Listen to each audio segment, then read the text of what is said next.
Depuis le commencement, depuis la nuit de temps, l'ennemi a toujours utilisé cette tactique. L'ennemi a toujours utilisé la nourriture également pour voler les grâces. C'est une des méthodes qu'il utilise. Pour voler les grâces, pour voler les bénédictions. Rappelez-vous de l'histoire de Ève dans le jardin d'Éden. Il a été incité, séduit, encouragé par l'ennemi à manger le fruit défendu. Et nous connaissons tous la suite. Ils se sont retrouvés nus, chassés du jardin d'Éden. Le jardin d'Éden représente le bonheur, la paix, leur quiétude, leur destinée aussi, leur bénédiction. Cette même technique, il continue de l'utiliser encore et encore et encore jusqu'à nos jours. Je vais vous partager un songe que j'ai eu, mais avant, j'aimerais quand même épingler certains points qui nous parlent de vol de grâce, de vol de destinée au travers de la nourriture. Je prendrai encore l'exemple d'Ésaü dans la Bible qui a vendu son droit d'aînesse à Jacob à travers un repas. Là encore, c'est question de nourriture. Il est encore question de nourriture. Par rapport à ce droit d'aînesse, était rattaché, au fait, on va dire, certains avantages, des bénédictions. Il y a eu échange de destinées. Tout ça à travers la nourriture. Alors, si tu penses encore aujourd'hui que le fait de te nourrir est un truc simplement routinier, banal, quelque chose de simplement répétitif, sans grand impact ou grande importance spirituelle, tu te trompes. Je dirais même que tu te trompes royalement. Je dirais, ne sois pas négligent, ne sois pas inconscient, comme l'a été Ésaü. Sinon, tu risquerais également de te faire voler ta destinée.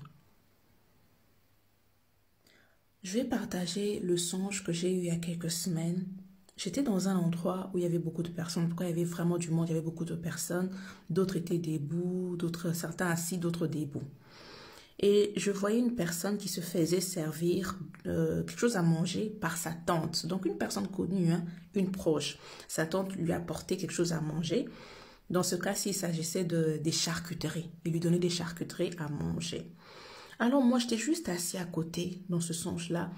En regardant la scène, dans mon cœur, j'avais pas l'esprit tranquille. Je me questionnais, je n'étais pas du tout tranquille, je me questionnais, je regardais cette nourriture et moi, dans le songe, je comprenais clairement qu'il s'agissait de quelque chose qui était envoûté, qui n'était pas bon pour cette personne-là. Et je ne comprenais pas, je ne réalisais pas pourquoi lui-même, il n'en avait pas conscience. Donc, c'était le message que j'ai eu dans ce songe-là. Je regardais cette nourriture envoûtée, la personne était contente, il était en train de manger. Mais moi, je comprenais bien qu'il y avait quelque chose qui n'était pas net, qui n'était pas bon pour cette personne dans le songe. Ce qui est important à retenir dans la réalité spirituelle que j'aimerais partager aujourd'hui avec vous est de comprendre que par la nourriture, des destinées ont été volées. Par la nourriture, certains ont été envoûtés par la nourriture et d'autres se sont vus contracter des alliances inconscientes. Alors fais très attention à tout ce que tu manges.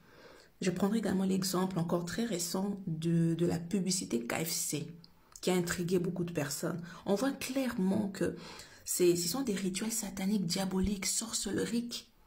Mais il y a d'autres qui ne comprennent pas, qui disent que c'est simplement de la pub, c'est de la blague, je ne sais pas quoi encore. Alors que nous comprenons clairement que c'est quelque chose qui doit vraiment nous questionner et nous pousser à réfléchir sur les réalités spirituelles, sur l'impact de la nourriture. Pour clore ce message, je vais vous partager quelque chose que moi j'ai commencé à faire. Donc c'est des choses que je ne faisais pas avant, mais j'ai commencé à le faire parce que voilà, le monde où nous sommes, c'est terrible au fait. Lorsque je mange, je rends grâce à Dieu. Je bénis le Seigneur, mais je prends également le temps de renoncer à toute forme d'alliance inconsciente. Soyez bénis.